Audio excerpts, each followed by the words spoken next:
Are live in City Hall chamber.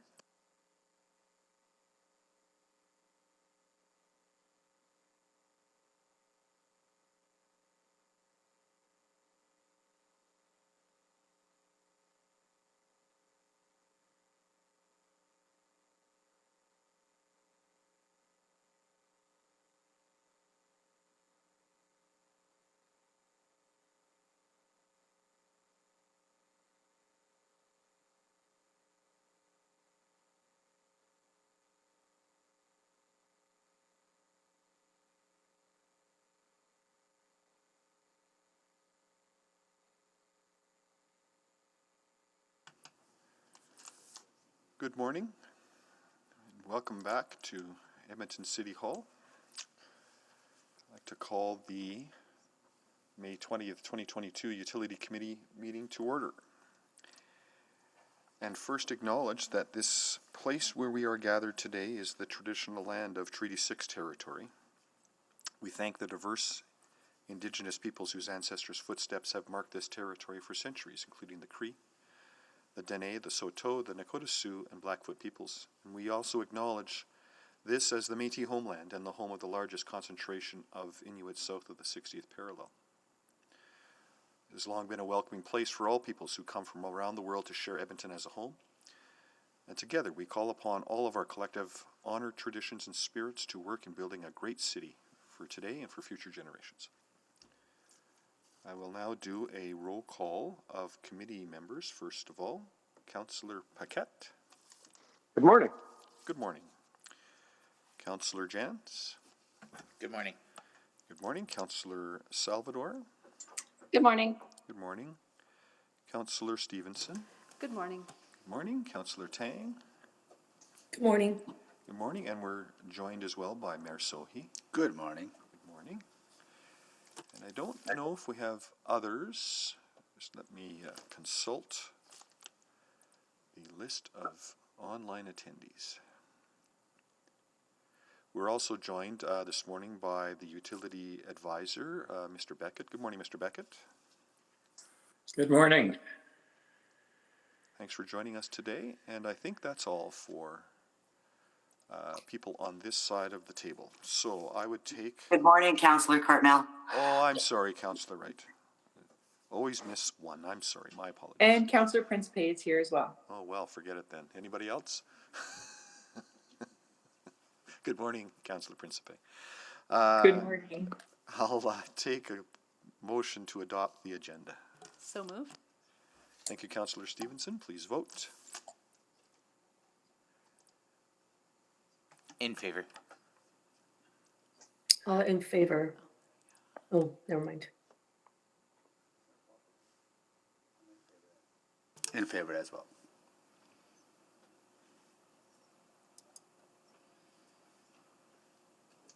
One moment, please. We have all the votes. Please display the vote. And adoption of the agenda is carried unanimously. Approval of the minutes. Take a motion for approval of the minutes. So moved. Thank you, Councillor Stevenson. Seeing no omissions or corrections, please vote.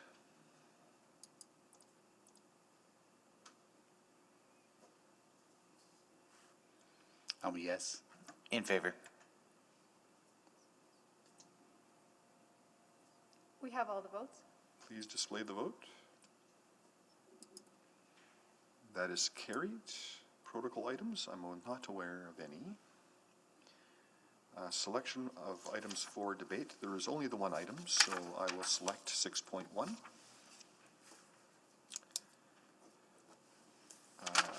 Requests to speak. We have no requests to speak this morning. Takes us to councillor inquiries. Are there any councillor inquiries this morning?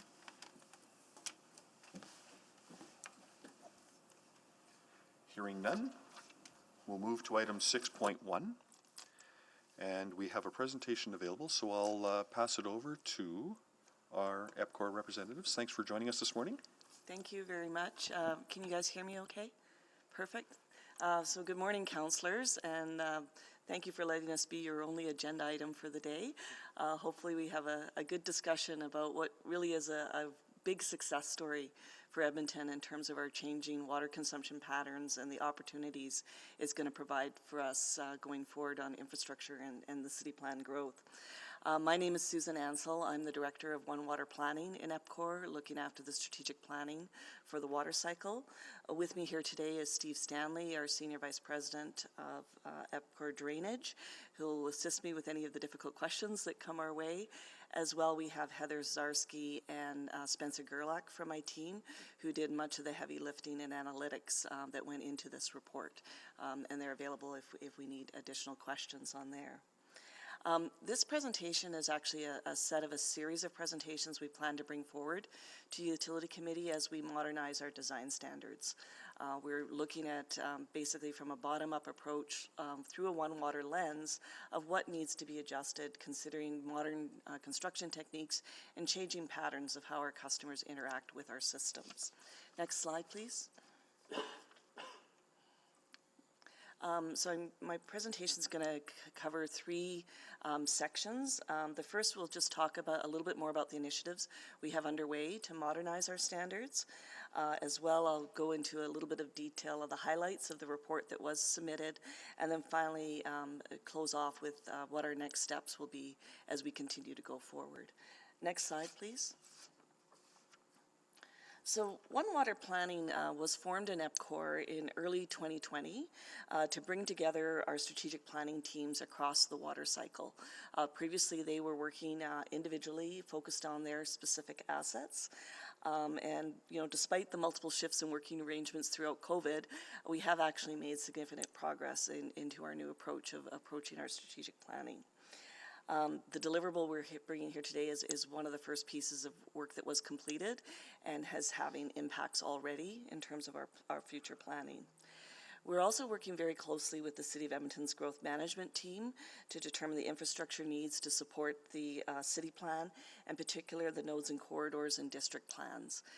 That team has a report coming to Urban Planning Committee on June 14th that we will be supporting them with, and then out of that we anticipate there'll be work for both of our teams bringing reports to this utility committee on infrastructure requirements for the utilities, and then them bringing infrastructure requirements for the city forward as well. And so we're very tightly coordinated in our efforts and consultations with the various parties in the city, how we move this forward.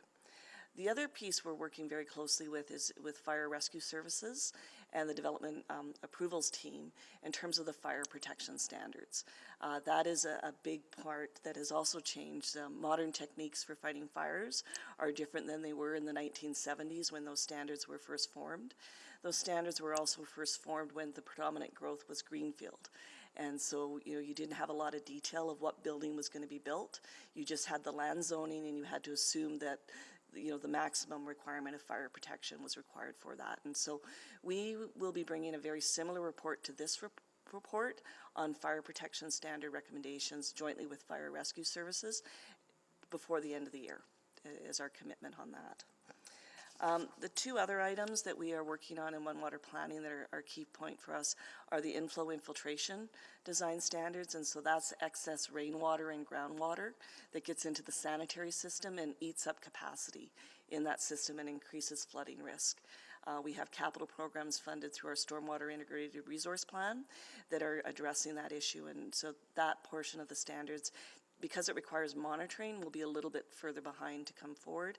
And then finally, our sanitary IRP, which completes the cycle of having integrated resource plans for all of our utility components. And that will be early 2023 is when we expect to bring that forward. Next slide, please. So when we talk about the design standards, volumes 3 and 4 are in particular what we're talking about.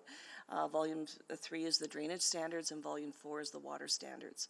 Both of those standards are maintained by EPCOR, and they contain components, details around thrust block and, you know, pipe materials, but they also contain the guidelines that the developers and the communities are the engineers working on renewal use to size the infrastructure. Traditionally, they have been viewed in isolation in terms of what are the driving critical components to us. What we've been doing from a One Water perspective is looking at how choices in the design standard on the water side impact what's happening on the sanitary side.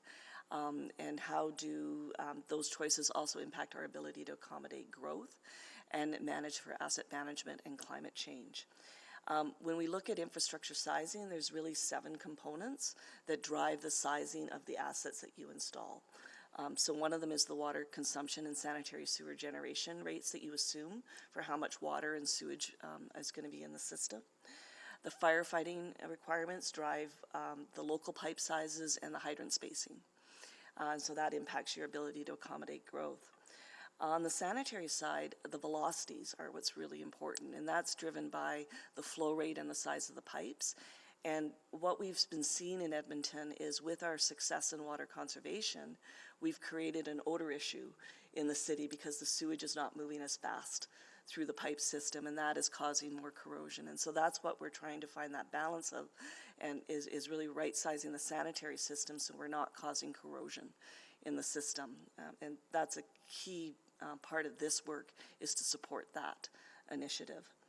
On the climate change assumptions for storms and as well as for heat, that hits our peak flows that our infrastructure sits. And so what do we need for reliability and risk and redundancy? I've talked about inflow infiltration already and our growth management, understanding where development is going to happen. And so all of these components interplay with each other across all of the dimensions, and that's really what we're working on at a One Water lens in EPCOR moving forward. Next slide, please. So now I'm going to talk a little bit about some of the highlights from the report that we submitted. And so first of all, the graph on the left really tells a good news story. Total water consumption in Edmonton really has not increased since the 1990s, despite adding 400,000 people into the region. That is a direct result of more efficient water use across all of our different customer classes. And so basically we've been able to accommodate a lot of new people into our community without having to build a lot of infrastructure to support all our water plants and our wastewater plants to accommodate that growth. The figure on the right shows how that growth pattern has manifested across our different customer categories. And so basically residential has been predominantly flat in terms of as residents are adding in, the conservation is matching against that entirely. The multifamily sector has been growing, showing that we've been doing more infill, but those customers are more efficient than a typical residential home.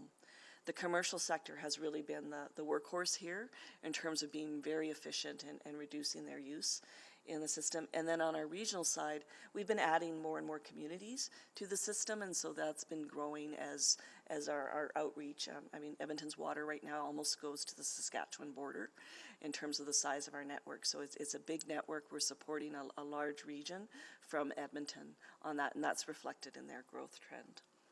Next slide, please. Some of the other charts that were prepared in the report are Hexagon Maps. We use these extensively to understand how customer demand is changing throughout the city. And this is how we really start to understand what's happening with renovation rates within the existing part of the city. And what we've seen is about a 30-year cycle for a house to completely flip out all their washing machines and toilets. And so we can see the waves of renovation happening across the city and really see that, compared to 2002 to 2009, how much more efficient our customer base is in their use of water across the system. Next slide, please.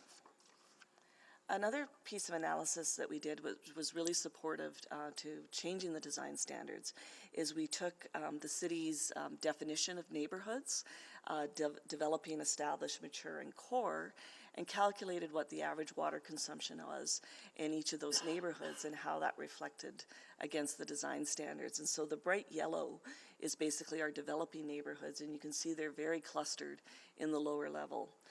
Those two red lines were where our design standards were before we started this analysis. And so we had only one neighborhood in all of the city that was actually using more water than what we were requiring in our design standards on the water side, and none of the neighborhoods were using, generating sewage at the level that we had within our design standards for residential.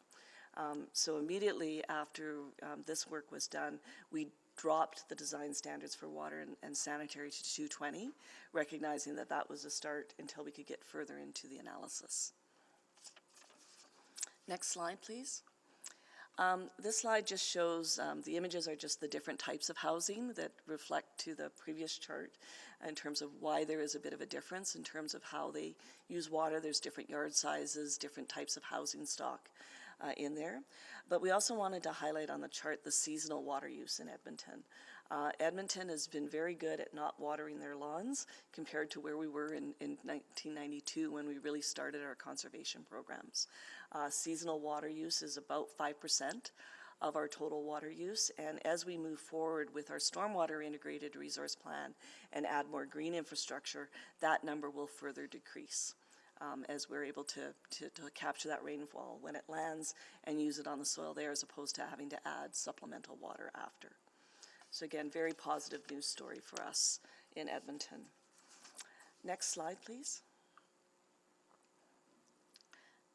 So this chart just shows historically how our design standards have changed over time. So our historic, when the design standards and much of the infrastructure was built in the inner part of the city, we were at water was 300 liters per capita per day, and sanitary was 350 liters per capita per day. That's important because the SSSF trunk system, the strategic plan for that, was designed at the 350 liters per capita per day. So as we're developing the SANRP, that is a key part that we will be looking at to right-size that strategy. What we are recommending based on our analysis on a go-forward basis is that we drop the water and sanitary standards further to the 160 liters per person per day. We're very comfortable that that is what we are seeing for new homes and new developments. We'll still have the data for infill developers that are probably in a major area. We can tell what that specific area is actually doing and put that into the design factors. We also have a bunch of math on this slide, really just to get us to how to convert liters per capita per day to a monthly consumption number per dwelling unit. And so really what we're seeing at a residential, right now we're at about 13.4 cubic meters per month as on average on a dwelling unit. And that's important as I go to the next slide, which is about the multifamily properties. On the multifamily properties, on this slide you can see the really rapid increase in multifamily coming into Edmonton, but we're also seeing a very rapid decrease in the consumption per dwelling unit. So not per multifamily building, but per apartment or suite in there. And really what we're seeing is that for new multifamilies, on average, it's 10 meters cube per dwelling unit is what we see, versus a new home is around the 13 cubic meters. So a much more efficient form for water and sanitary delivery of basic services for us.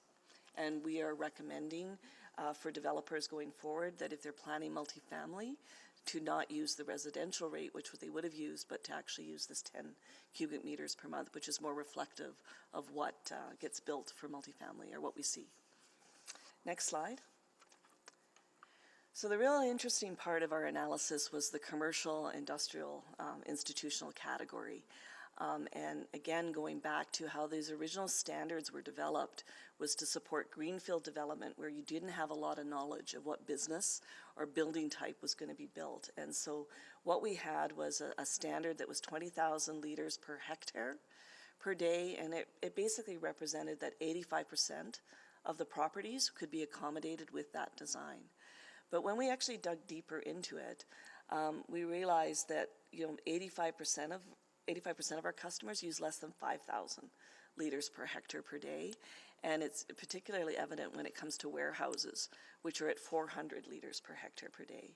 And so when we were designing warehouse parks or other industrial locations, having a better understanding of the type of mix of customer that's in there gives us a huge opportunity to right-size that infrastructure. Certainly we saw examples where big sanitary infrastructure was being dragged into an area to serve 2 toilets.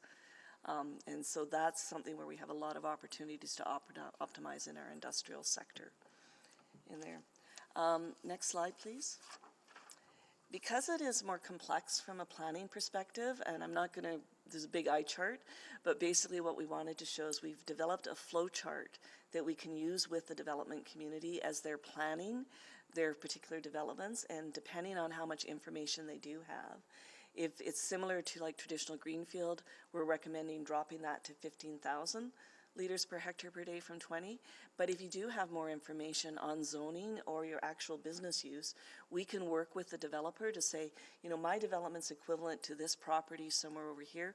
We can give them real numbers as to what we think that would be, and that will really help to optimize the infrastructure that comes into those properties.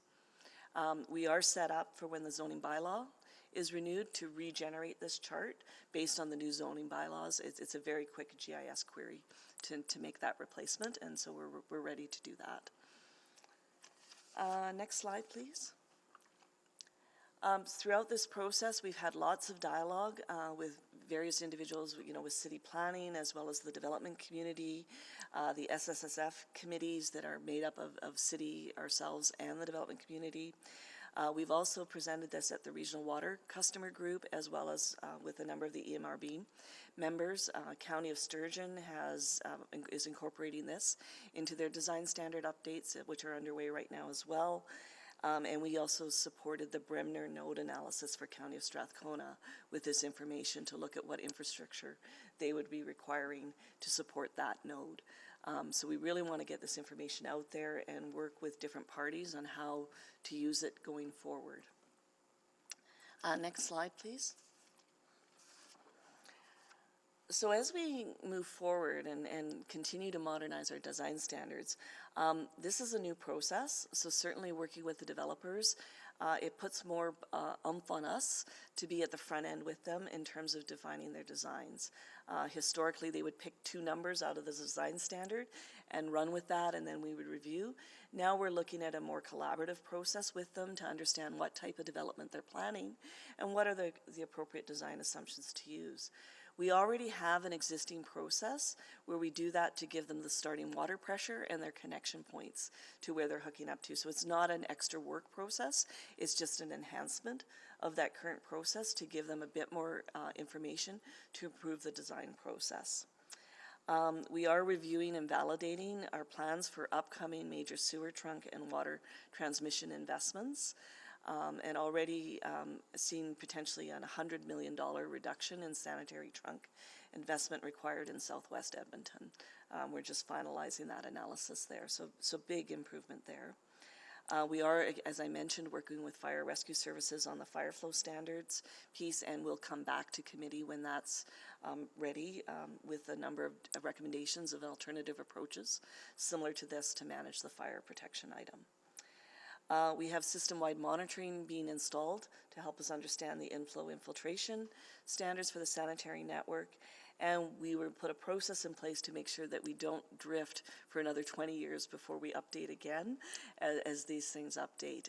We are hearing from our counterparts in Europe who tend to be ahead of the water conservation stage that they're starting to plan for 80 liters per capita per day in some neighborhoods based on where water consumption is going. And so it's definitely continuing to be more and more efficient, and we need to stay aware of it going forward.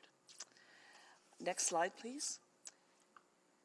So finally, there's a lot of information that we brought forward, and strategically one of the reasons we wanted to bring it in pieces is to give time to give it its due. But we would like to hear from committee and council, is there any other analysis you would like to see? We're able to spin the data in multiple different formats and use it from there, but also what additional outreach we should be doing as we're moving forward would be helpful. And so with that, I'll be ready to take any questions. Thank you. So I'll start while others click on. Thank you for the presentation. I could talk about this all day, just nerd out on engineering stuff. I think it would be fun. Yeah, there you go. So just a few questions. I just want to pick back at the SSSF item that you mentioned, and I think you said 350 liters per person per day is the design standard right now. But that could go down significantly. Yes. Yeah. And are you suggesting a design standard change for that? Yes, that's exactly what we're doing. So as part of the sanitary IRP, we are reviewing the whole SSSF strategy and incorporating that in with the modernized numbers. And now that's a fund that is paid in through off-site levies by new development, amongst other revenue. It's a combination of new development as well as every building permit Right. pays a portion in there, and then EPCOR contributes a portion into that fund. So there would potentially be a rejigging of the count of Absolutely. that algorithm. Yeah, and so we're working with the city's growth management team, and we have presented to the SSSF committees, and they're aware that this work will need to be done. So when you suggest there might be $100 million savings that would be on the SSSF improvements from Southwest Edmonton towards the treatment plant? That is correct. So SW 7, 6, and 5. Could be smaller Eliminated. or eliminated. Oh, really? Yeah, we're pretty confident that SW 6 and 7 are no longer required, and we are assessing whether we need SW 5 at all.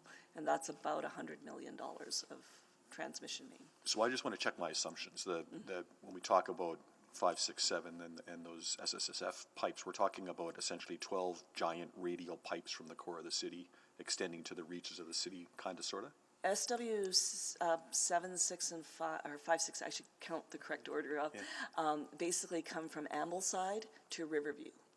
Yeah, okay. So that's the So piece they're that we coming back don't this think way. we're gonna require the river crossing, because we can basically take Riverview through the west system, and then it's just a matter of whether we need the SW 5, which takes Ambleside.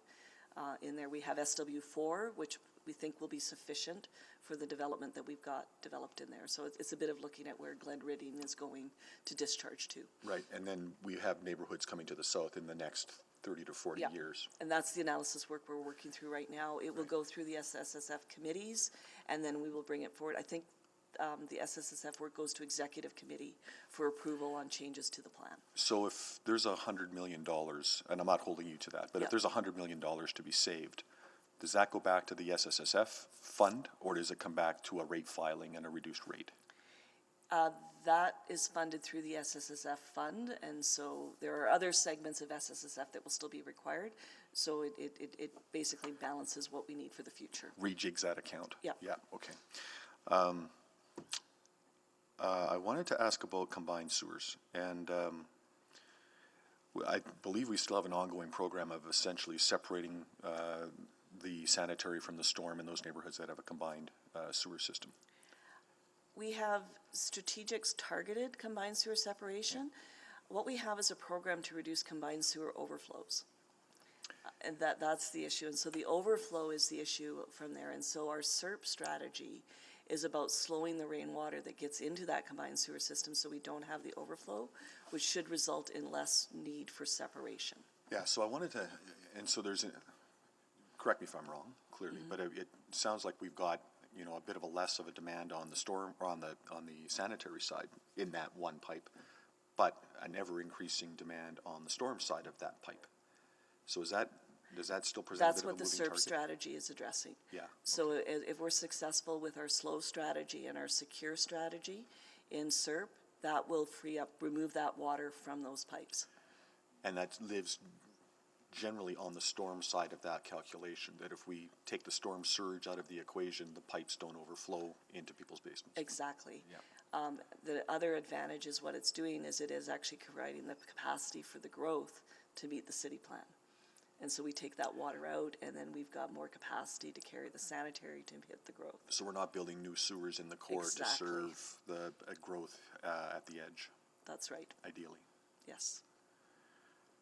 Awesome. Thank you. Those are my questions. I'll go to my colleagues. Councillor Salvador. Yeah, thank you so much, Chair. So first, I want to just echo that I do agree. This is a good news story, really exciting. I think that, our water conservation and efficiency efforts have really shown some significant results. And I enjoyed the depth of analysis in the report as well. I thought that the graphs and the figures were really illustrative too. So thank you for that.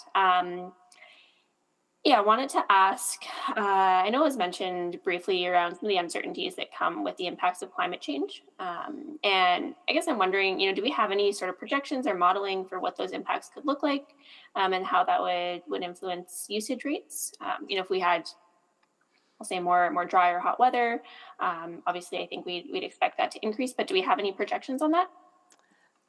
We do have some projections, but again, as mentioned, we have very minimal lawn watering that happens in Edmonton, and some of the climate change for summer is showing more frequent small rainstorms, balanced against hotter, dry periods. And so last summer was an example of a very hot, dry period, but ultimately it was about a week of time that we were struggling to deliver the water through there. And we have options through reservoir management and other options to offset that. And again, our green infrastructure will help to do that. But it is certainly a component that is in there. We are doing a heat dome analysis as well, just to stress test some of our assumptions for peak hour flows for the water sector. Okay, that's great to hear that that's happening. And also wanted to ask about, I guess, the Hexagon Maps, which were great. I'm happy you included those that showed the average consumption. And yeah, there was mention in kind of the Southwest that we'd see increased usage across seasons, possibly associated with discretionary use. Were renovation rates part of that as well? I guess I'm wondering why there's that pocket along the river valley and not really extended on the north side. Some of it is related to the age of the housing stock, and some of it is related to the size of the yards. And so it's a combination of both. We actually have projections on each of the different housing stocks, and as they're transitioning down their path to becoming more efficient. But certainly along some of those southwest river valleys, the lots are just that much bigger, and so they tend to have a slightly higher seasonal use from that perspective. Okay, gotcha. Thank you for that. And then with, pardon me, with zoning bylaw renewal, I know you mentioned that there's kind of sounds like a fairly quick transition that can be made. But I'm wondering, with a greater focus on mixed use with the new zoning bylaw, how is that going to be addressed? Well, a couple of things. We'll look at the different business uses. It's actually a fairly small number of business uses that have very high water use. And so one of the techniques that we've been thinking about is setting within a greenfield or an existing district area, this is the location where the high water users or high sewer demand users should be more clustered towards. So independent of the zoning bylaw is more around, this is where we'll deliver the higher value flows. A really good illustration of that is thinking about our school sites that develop right now. The way we plan them right now is we deliver high value fire protection to the entire side of the parcel versus having a bit more knowledge of where the school is going to be on the parcel. You could deliver that higher flow to that side. So similarly with the district planning, knowing where your high density cluster nodes are, we could target to have those higher volumes at that location and the lower volumes at other locations in the neighborhood. So a slightly different approach, and that's why the fire review is taking a little bit longer to come to this committee, as we're assessing those pieces. Okay, well that's really great, and yeah, I think it ties in really nicely with obviously the work we're doing with growth management and district planning to identify where those higher density mixed use nodes and corridors would be. Okay, and then just one more. Just on the regional demand. So yeah, noticing that regional demand, of course, has been increasing while in-city had stayed fairly consistent. And I think you mentioned in the presentation that demand is because we're physically adding new areas and expanding that network. If you could clarify that, that'd be awesome. But also, are we expecting to see similar trends and efficiencies that we've seen in-city over time in those sort of expanded regional areas? Yes, and so two aspects to it. On the regional side, yes, has been adding new communities, have been hooking up to the system. So that growth has been a whole community joining on, not that they're using water more or less efficiently. They've come off groundwater systems or their other local systems. We do expect to see the same trends in reduction. The thing is that the housing stock in those neighborhoods is a little bit newer, or sorry, a little bit, it's in that phase where they haven't gone through their renovation cycle, is the way to think of it. So we anticipate as they renovate down, they will hit the same point as, they're just in a different phase of renovation. Gotcha. Thank you so much. Thank you. Councillor Stevenson? Yeah, thank you. I could also talk about this all day. It's very exciting, really excellent work. But knowing that there's a long weekend ahead of us, I will try to stay to the 5 minutes. Yeah, so much really interesting information. I was surprised to see that the core neighborhoods, the distribution of neighborhood water consumption, that the core neighborhoods were actually quite high in per resident water consumption. Is that just a product of there being, for example, downtown, low residential population and high commercial use, or what else accounts for that? The way to think of it is that it's only counting the traditional residential home that's in those core areas, and so there's just fewer samples in that hexagon in there, because it doesn't pick up the multifamily or the commercial. Those hexagons are strictly the residential. Oh, We have okay. other hexagon maps for those other categories, they're just not included in the report.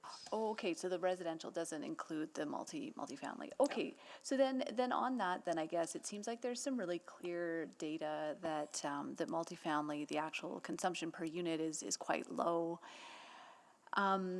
So I guess what I'm trying to get to really is just understanding the continued application of the 220 liter standard in the mature and redeveloping areas. And I'm thinking specifically about infill projects for, let's say, a 6-story multifamily.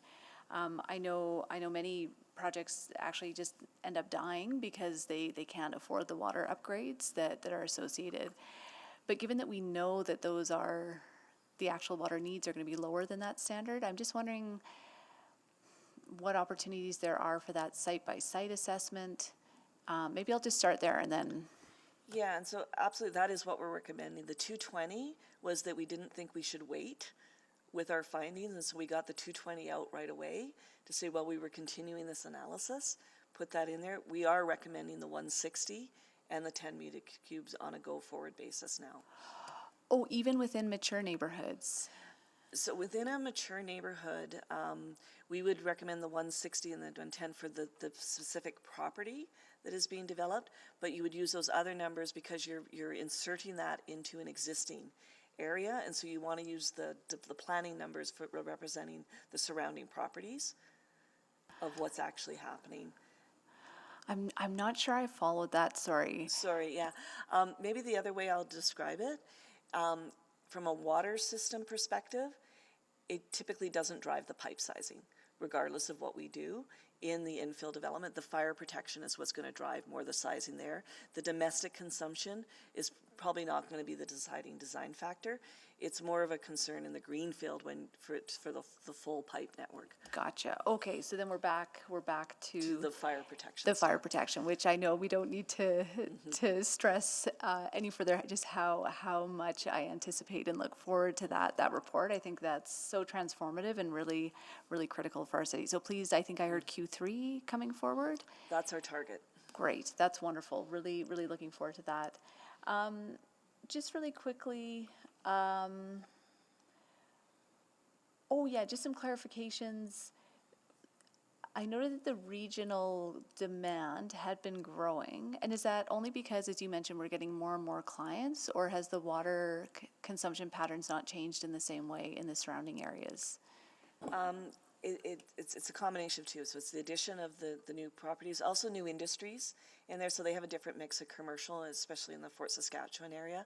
But also it is just their age of their housing stock is in a different cycle of the renovation. Okay, thank you. That's interesting. So we anticipate they will trend to match Edmonton. Okay, perfect. And then I have to confess, I was just so surprised to see that stat that 14% of water consumption is leaks.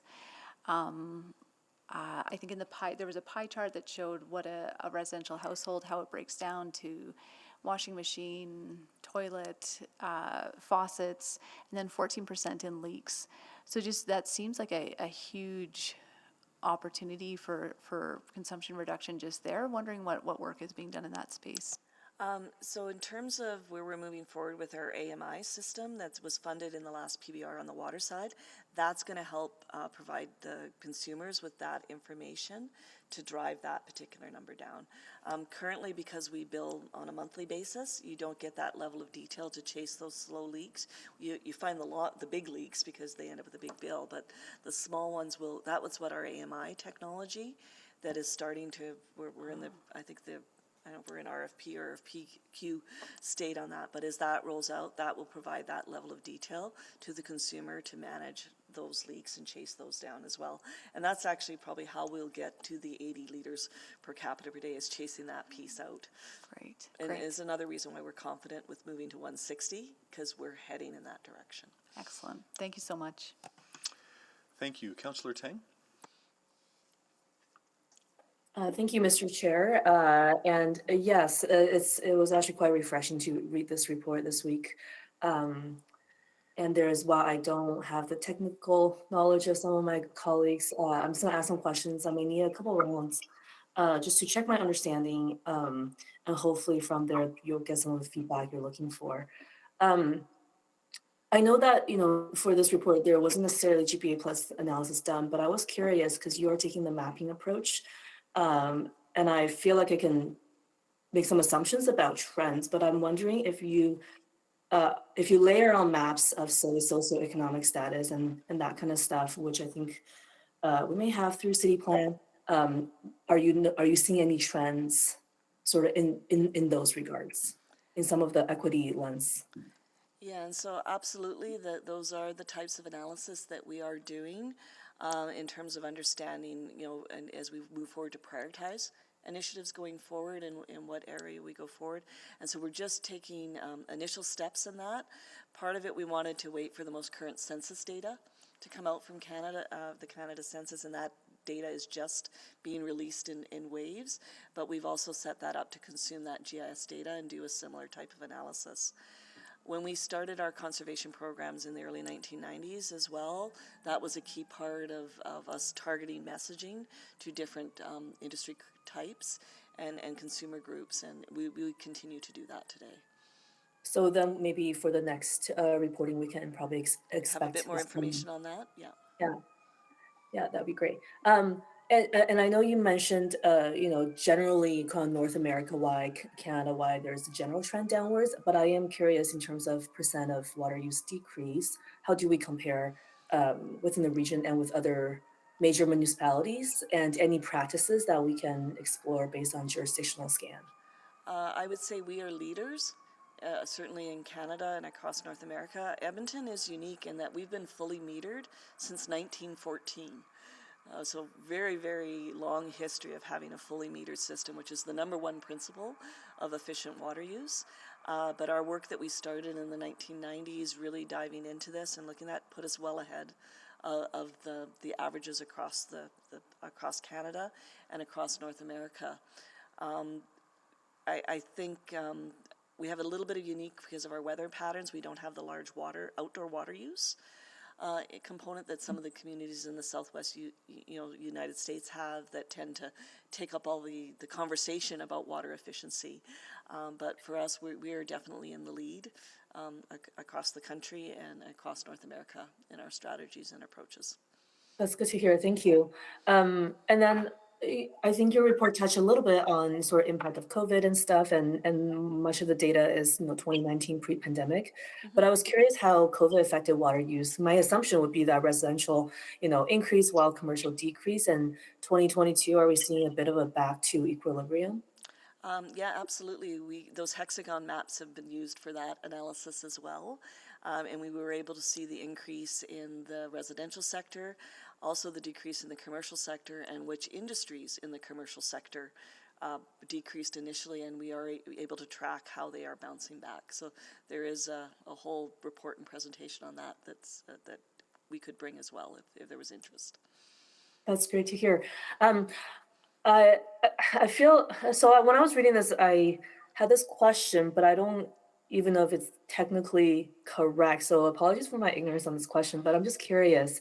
Do you do any estimate in kind of reduction in carbon footprint with the reduction in water use? And upgrading design standards that align with the increase. Is that part of the thinking? And I guess I'm thinking partly relates to, carbon budgeting that this council will be engaging in for, discussion of future budgetary, but I'm curious if you engage in that kind of approach.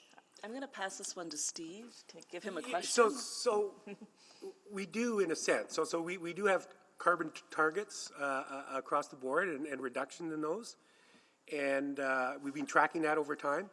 And I guess the one thing that probably is quite important on it is, as you've seen, we had a significant increase in population served with no real increase in water use. And so that means that although our carbon hasn't gone down in a sense, it stayed steady, and on a per capita basis it has gone down.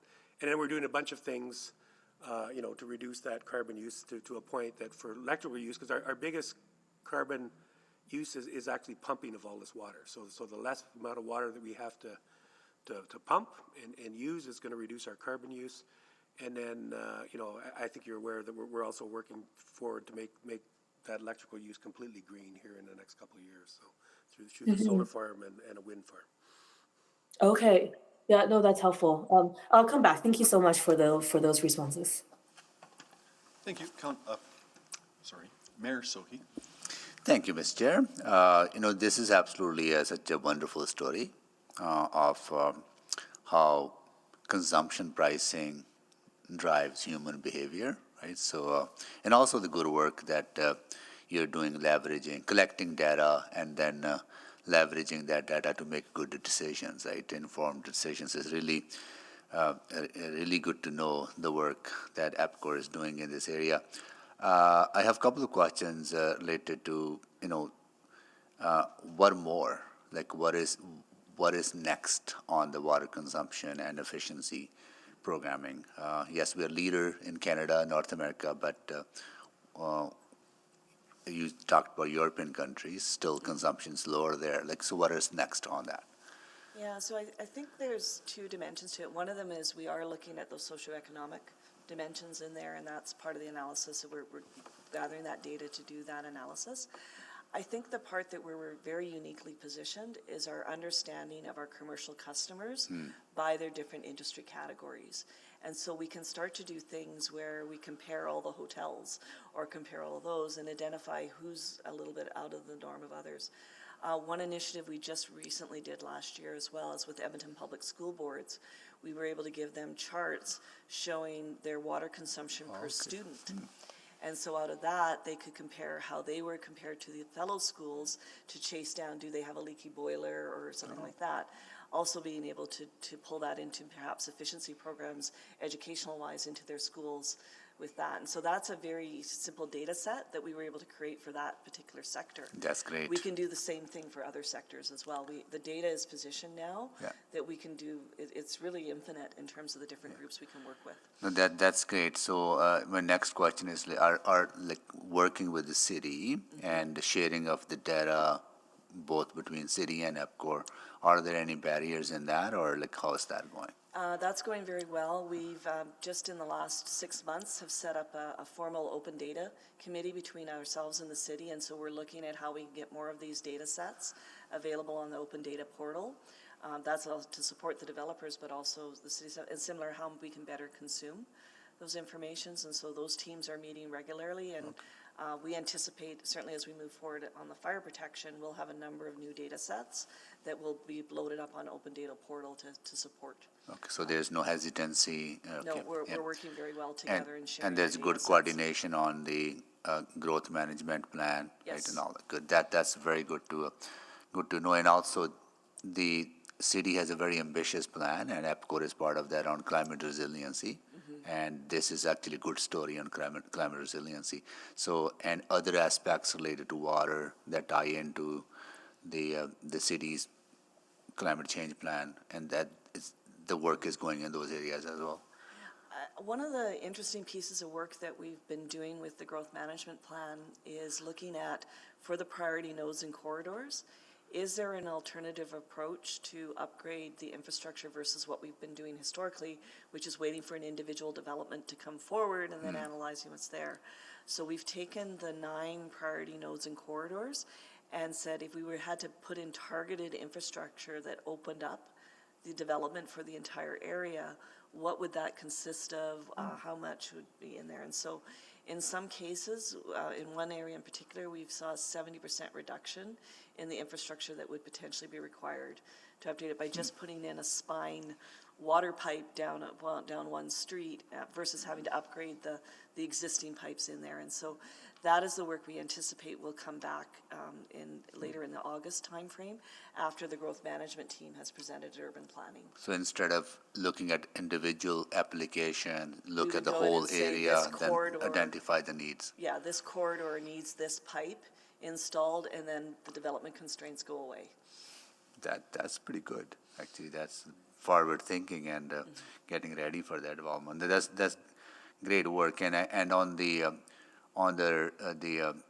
fire hydrants, that report is coming Yes. later on, right? So we'll wait for that. No, thank you for all the good work that all you've been leading. Thank you. Thank you. Thank you. Councillor Jans. May I cede my time to, or may I request that Mr. Beckett have a chance to speak before I do? Oh, sure. Yeah, I was going to go to Mr. Beckett after you, Councillor Jans, but that's fine. Mr. Beckett, any comments, questions, concerns? I did have a couple of questions, but I'm not sure if anybody on the EPCOR panel has any regulatory stroke. I think I can answer it, or we can get back to you if we don't have that. Yeah, let's give it a knowledge. try. Yes. Yeah. One of the issues that arises with decreasing consumption is the possibility that rates will have to increase to cover fixed costs. That depends on whether or not the rate design properly reflects variable costs versus fixed costs. So if I reduce my consumption and save $1 on my water bill, does EPCOR save $1 in operating expenses? That's just a hypothetical question. But the issue is there a risk that decreasing consumption will cause increasing rates, which will cause more decreasing consumption and lead into a bit of a rate spiral? Yes, that is concern of us going forward, and I think part of the challenge we face a little bit is our current rate structure is quite variable and probably doesn't match our costs well, especially as we've reduced, had a significant reduction in water use going forward. So if you actually look at our costs now, probably, the majority of our costs are fixed and associated with the infrastructure that's there to deliver the service to the customer rather than, the amount of water they use. So I think going forward, we're probably going to be moving to more of a fixed component to the rates and less of a variable one that we'll have to move to. I guess on the good side though, for the consumer is that overall, there should be savings. So if they were going to use the same amount of water over time, there would be more expenses to do that. So although the rate may need to go up a little bit on the per cubic rate to address that issue, overall the bill should be fine because they've got lower use. So I think it is something that we need to maybe consider as we go forward, with the future PBRs, to matching our cost structure a little bit more between fixed and variable to where we are now. I know that's been discussed in the past at Utility Committee, and for the most part, at that time, they wanted to keep a relatively high variable number to help drive, efficiency, which as we've seen has worked well, but we're probably, we've got probably the biggest bang for the dollar, and so that's something that we'll have to look at going forward. That's what I wanted to hear. Yeah. I'd maybe just add one other point to it. This report is talking about the design standard versus our rate filings have been based on the more actuals of what's been going on. So there's not as big a gap in terms of how the assumptions that have gone into the rate filings versus what was in the design standards from a per capita basis.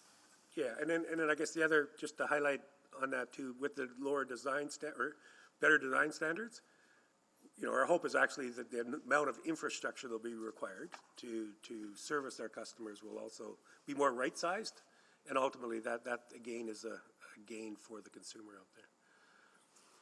Well, I'm sure that's what the utility expects, or the utility committee expects of EPCOR, is that you be efficient.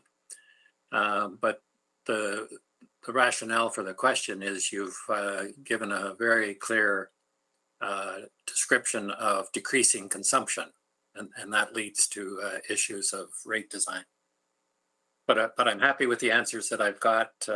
I'll look forward to seeing this reflected in future rate applications.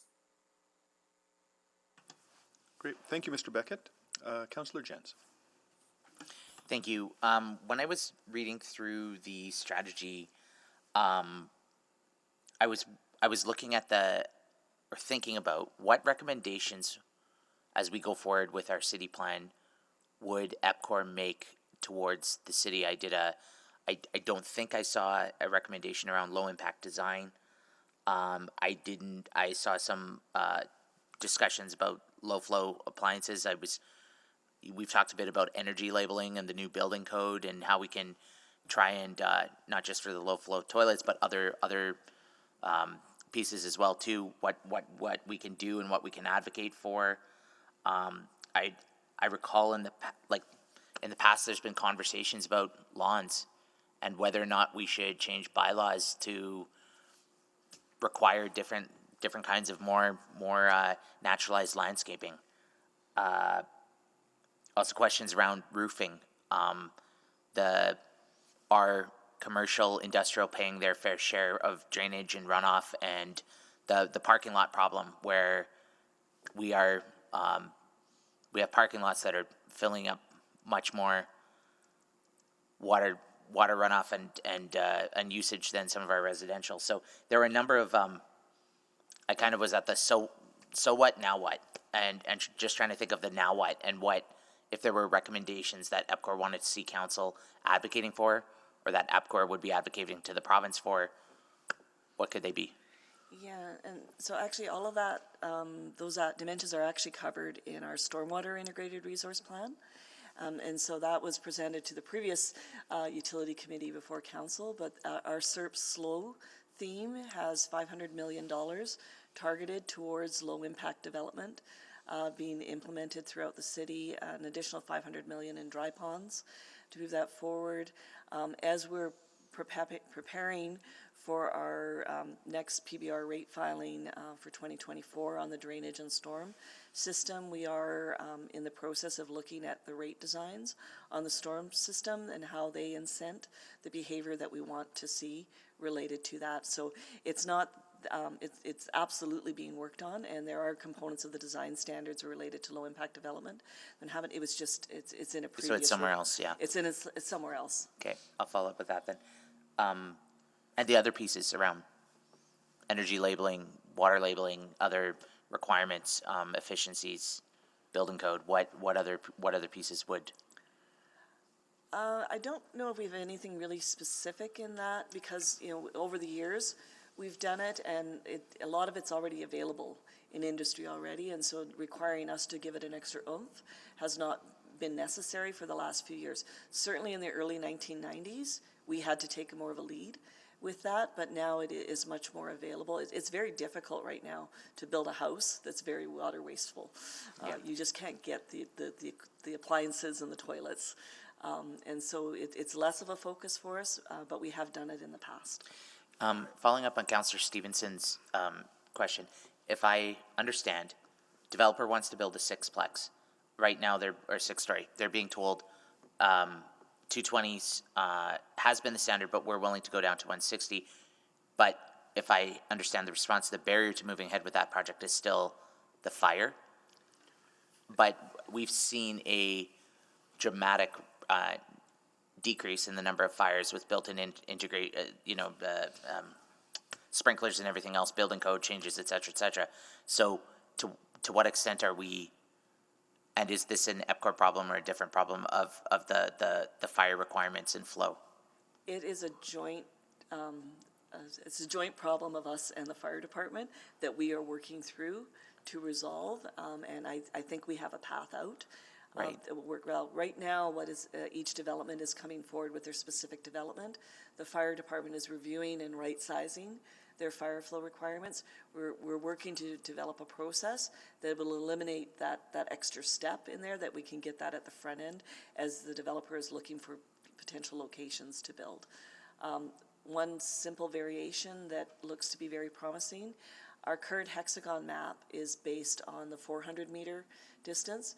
If we shrink that to a 200-meter distance and color code it by available fire protection in the piping, it actually opens up that knowledge to the developers, and that map is looking very promising, and we're playing with it right now with fire rescue services to see if that will work. Thank you. I have another round, but is city planning available for questions, or do they come to utility? Well, this is all about, EPCOR is essentially on the receiving end in a way, right? They're addressing what is and what's looking forward. They don't get into zoning, planning, those kinds of things. So if you have related questions, they're probably better at an urban planning. Depends on what your question is, but probably better at an urban planning meeting or, in a related report. Let's talk right in a sure, second. thanks. Okay, I'll go to Councillor Tang. Thank you very much. Yeah, given that this is a good news story and progressive development, I know in the report you say that you will be engaging with administration developers. I'm wondering, what about the public and how will they be engaged here?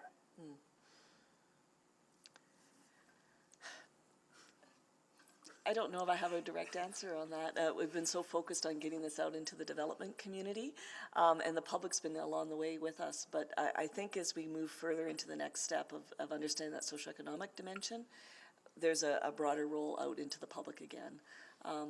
We were very heavily engaged with the public when we started the initiative in the early 1990s through to about 2008, 2009 timeframe. But our most current focus has been on getting to the development community. Do you have any suggestions for us on what we should be doing with the public? Because that would be helpful.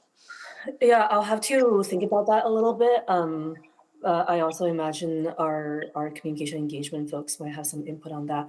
But I guess I just want to, highlight something related to the rate increase that Mr. Beckett kind of touched on. We see that, when the city sees that, water use is decreasing, but I'm definitely getting some feedback from residents just about their increase in water bill. And part of that, I understand, has to do with past council decisions in terms of putting fire protection onto utility bill. And I was wondering if any of that is related to, is part of this conversation. And I understand the policy went into effect just recently. I don't have the historical kind of background on this. I wonder if you can comment, or if it's just a matter of memo to the rest of the council. Well, maybe to answer that, so for the first time this last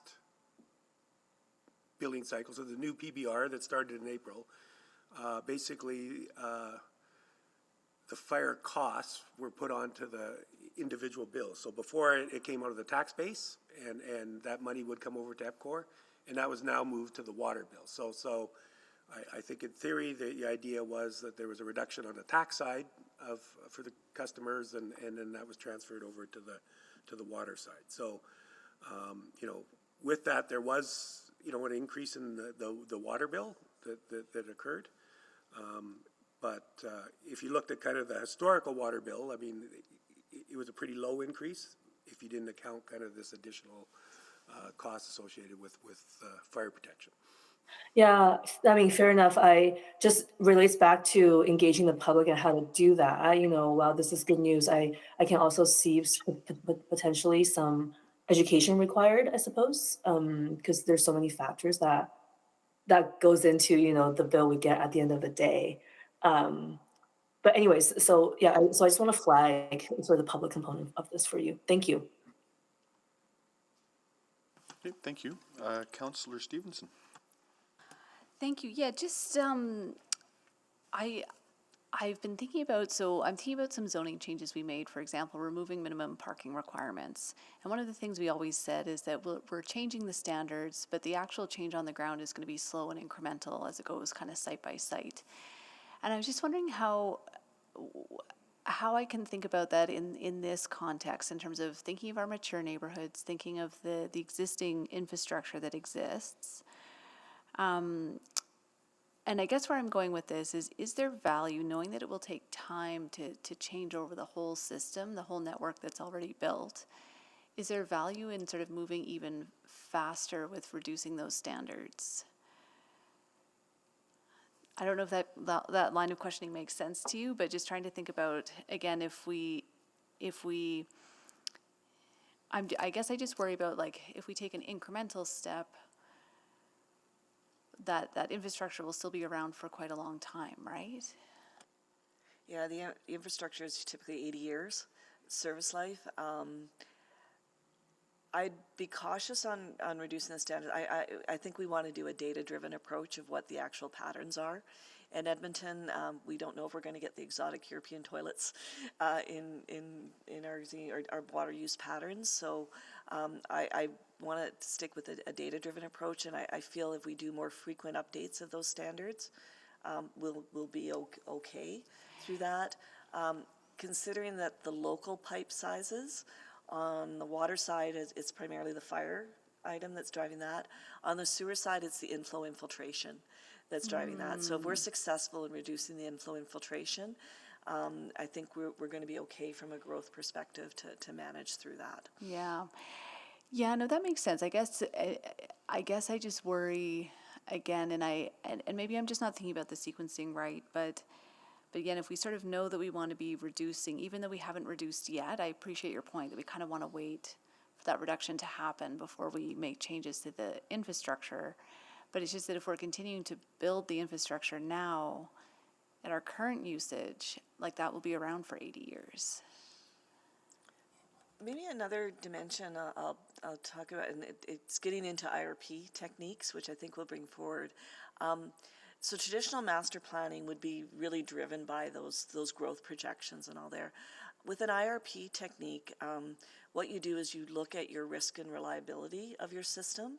And one of the unique things that has fallen out of having done IRPs for water and storm and Gold Bar is when you start to bring in the dimension of risk and reliability, the components that you decide to build for risk and reliability support your growth. In the times you tend to not overbuild because you're putting in a segment. It's like a parallel road that's in case this road shuts down, but then ultimately growth has both roads fully used, so then you add another parallel road. And so you tend not, with IRP techniques, to overbuild your infrastructure. Great, thank you. So a different question, but when we bring the sanitary IRP, we'll probably have a lot to explain on that, but that's kind of where we're heading. Mayor Sohi? Thank you. So you asked for suggestions. I think Yes. one idea that I would suggest that we often hear from infill developers about the challenges related to fire hydrants and all that. So there's a group called Ideas out there. It's called the Infill Development and Edmonton Association. They're part of UDI, but this group focuses on infill. So I think having more deep conversations with that group, understanding the specific needs of infill, I think I would suggest that if there are more conversations with them, if you haven't already started having conversations with them. That's one. The second is out of Mr. Beckett's question, making that direct link in data-driven decisions and water consumption reductions and how you're right-sizing the infrastructure and how is actually helping reduce some of the fixed costs, right? If this could be a more kind of maybe a dollar value attached to it in a way that, you talk about $100 million reduction in some of these sewer, trunks and all that, right? So I think what I get from the report is that you are actually reducing fixed costs as well, right? So are you attempting to do that? I think that understanding will be helpful. Thank you. Yeah. Good, thanks. Thank you. Councillor Tang? Sorry, I think this is my last bit, just to want to finish up my questions here. And I think you touched on this, but just so I am clear, especially with the growth of the city, particularly on the edges, what's the plan for the wastewater expansion? Or so I guess the infrastructure there, or are we talking about no longer necessarily needing to expand significantly due to the decreased water use and the growth going to be sustained within the existing infrastructure? So there's two dimensions to that. One is related to the large sewer trunk network. And I think what's falling out is that there's going to be significant delays in the need for big trunks going forward in some of those external locations. On the wastewater treatment plants, there's also an impact, and we have to look at wastewater treatment plants from the perspective of there's a liquids handling, a solids handling, and a nutrients handling. And so as part of our sanitary IRP, we're working very closely with our wastewater plants to understand those different patterns. And for example, on the nutrients piece, understanding by segmenting our customers, some customers' nutrients are easier to treat than others. And easier to transport than others. And so should we start looking at distributed wastewater treatment at a few commercial properties to reduce the sizing of infrastructure required at the plants? So very different approach to how we manage wastewater is coming through the sanitary IRP. Gotcha, thank you. That's helpful. And finally, I guess it's something just kind of raised for me, but do the design standards affect how you approach residents with lead in their pipes? Because that's something we're hearing too. The particular parts of this design standard do not impact the lead, but the other parts within our water volume design standards cover the lead dimension. Okay, great. Thank you so much. That's all, Mr. Chair. Thank you. I think that's all the questions we have of our delegation. So thank you very much for the presentation. Really appreciate it. And we have some conversations coming into the future that will be very informative and fun to participate in, I would say, at least for me. You want? Sure, if you like, yeah. Yeah, I will move that the May 2022 Financial and Corporate Services Report be received for information. Great, thank you. Certainly, yeah, speaking to the motion, go ahead, Councillor Stevenson. Yeah, thank you again. Just want to say how inspired I am by the work that you do. I think it's phenomenal. Really appreciate everything that you and your team do. Of course, I'm just so excited for those fire flow standards to be coming. We can't stress that enough.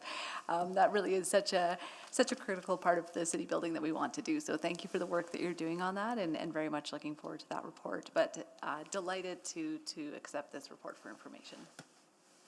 Mayor Sohi? Yeah, very quickly as well, as I mentioned, this is such a good news story, and that water use consumption patterns are changing for the better, and that's good for the bottom line for Edmontonians, also good for the environment. It's amazing to know that we added 400,000 more people to the city, but water consumption the same level as it was in 1990. It's just a amazing thing to know, and also really pleased with the alignment that you have with the city on the work that we are undertaking on climate resiliency. And I'm pretty sure you will follow up with the group that I suggested. You asked for the idea, because that's the group that we hear from often around some of the challenges related to infill, as our goal is to have 50% of new growth happen in mature neighborhoods, right? So I think it'll be a good idea to gather input from them. But overall, congratulations for all the good work that you're doing. Yeah. Thank you. Councillor Tang? Thank you. Yes, very happy to support this. The things that I highlight, particularly the equity lens in your future analysis, I think would be really important to make sure that that we are very cognizant that we are taking an equitable approach to key infrastructure like this as we continue to grow. I also just think in the greater context of rising utility costs or bills that everyday Edmontonians get at the end of the day, there's going to be some important socialization and education and awareness that will be necessary to really get everyone on board for this important progressive development for our city. Thank you for all your work and for all your conversations with stakeholders. I was really pleased to read this, and I've learned a lot about water with our city. So thank you. Thank you. With that, I'll call the vote. In favor. For some reason, it's not appearing. Yes. We have all the votes. Please display the vote. And that is carried unanimously. Are there any notices of motion or motions without customary notice? Seeing none, we are adjourned. Go Oilers. Beat the godless Calgary Flames. Have a good week.